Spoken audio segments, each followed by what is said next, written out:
Okay, welcome back. And so I hope everybody's safe out there today. And I know it's going to be a great weekend. So to those of you on Facebook Live, I'm sorry I missed that first segment. You missed it, man. We were talking about sex and love and happiness and joy. And so I want to welcome everybody back. Again, if you got some feedback or there's something you want to talk about, by all means, you can reach me at Higher Powered FM, or you can call the station. We'll put you on at 888-404-1010. But let's get back to what we were talking about, the difference originally. And we started talking about the difference of happiness versus joy and the sustainability that comes with that. So I don't want to give anyone the impression that this is something that I am dictating to you, because I really want to draw this out and foster the relationship from somebody else. And so I want to make sure that you guys take this and start to put this into your own lives. And so that way I want to make sure that we don't get stuck in any one belief about it, because I can tell you there's many different ways that this stuff manifests itself. So I would say the first thing for me that I had to realize is that the stuff in my life never got me there. I was very happy to get my first car. I was very happy to get my first apartment, my first relationship, my first motorcycle, the first time I bought my house, a boat, that kind of stuff. I mean, those stuff's great. But again, it's not sustainable. It wasn't for me, because there always was a newer boat. There always was a bigger boat. There always was more power in the next bike, or whatever that looked like.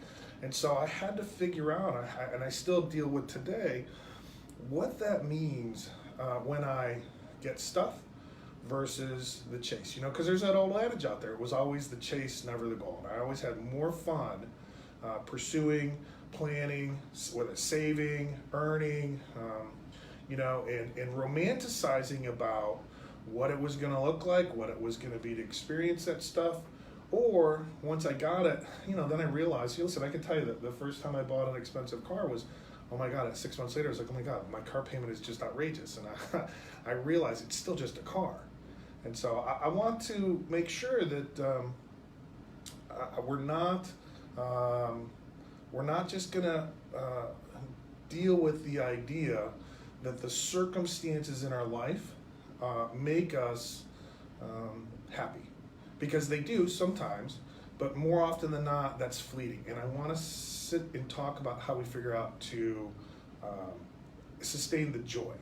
So I'm going to take, we got Cliff on the air, and I'm going to take you on the call right here real quick.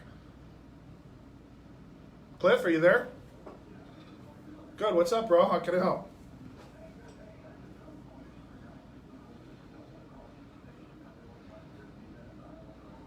That's great, right?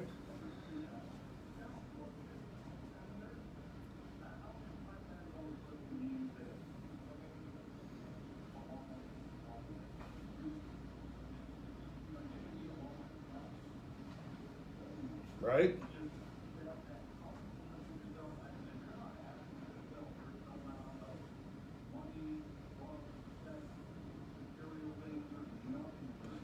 Amen. Right? And it's going on from one to the next, and how we figure out how do we go, and how do we get that high again, or how do we get that experience again.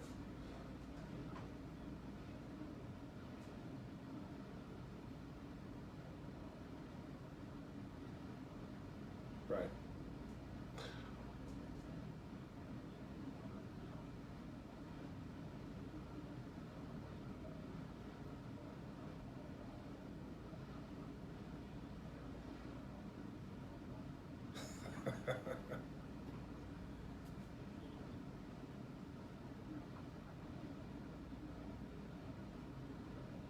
Right. So, so Cliff, yeah, let me ask you that. So, because I understand you're new to the area, and how did you discover that for yourself? What were the experience you had, or where does that come from for you, where you can describe that contentedness? This is who I am in my identity, and I actually enjoy me, versus the ego or the narcissist that is out there going, hey, listen, I'm the best. How did you find that peace in that?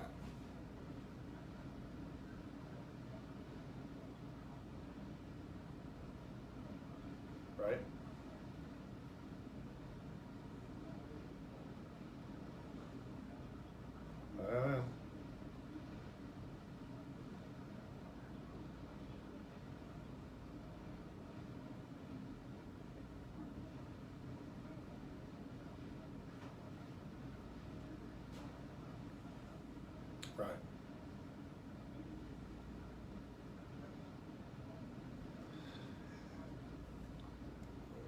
Well, therein lies the truth, right?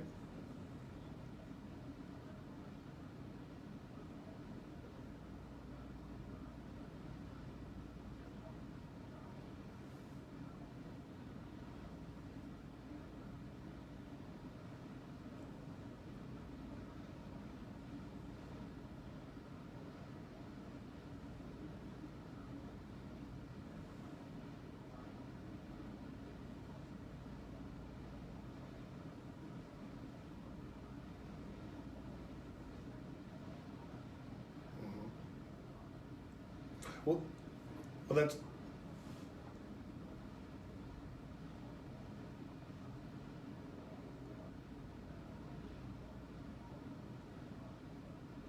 well, that's a great point because later on we're going to talk about how do you reconcile the difference between contentedness and ambition.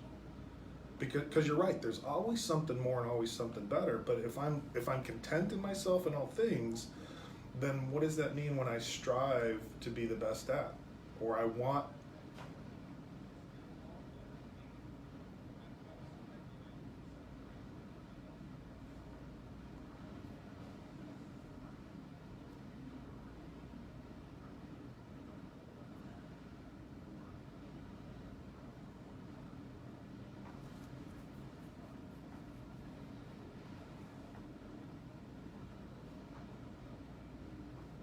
Right,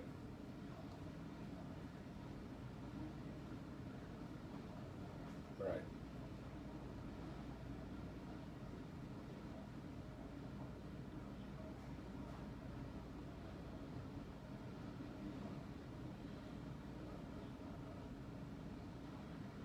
yeah, right.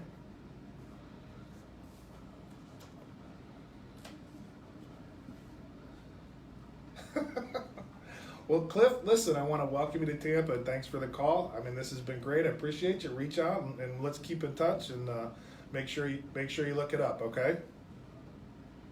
Thanks, brother. So that's great. That listen, that brings to life a lot of what we're talking about. And here's somebody that's attesting. That's being able to tell the difference between what we were talking about, that sustainability and being enjoy and having joy and being okay with ourselves, not having to always look for something external to fill the void that we miss because it's not a feeling, it's not an event, it's not a possession, it is something that simply is because it is. And that's rare. I mean, you've struggled today, especially in some of the metropolitan areas. And like Cliff said, is if we simplify that stuff, it makes perfect sense. And we go, well, of course, if you just got no stress and you have no responsibilities, it's easy and nice to just be content and slow down and unplug and love life. But when I've got to pay a mortgage and a car payment or two car payments or a college payment and all of the debt that comes in, the responsibilities or braces or vet bills or food bill, listen, that stuff's difficult, especially when I'm struggling to sustain things as they are. So I think this is great. We're going to talk a little bit further next time, or in the difference between stimulating that stuff versus experiencing it. Because when we look at the body chemistry, the brain chemistry that we've talked about a couple of times, we want to make sure that it's not something that's overly processing. Because I can tell you the information that we get today, the way that we get it off of the internet, the way that we get it off the radio, the television, the data that's available to us, man, I tell you what, to be jacked in and plugged in all the time will overstimulate the brain like crazy.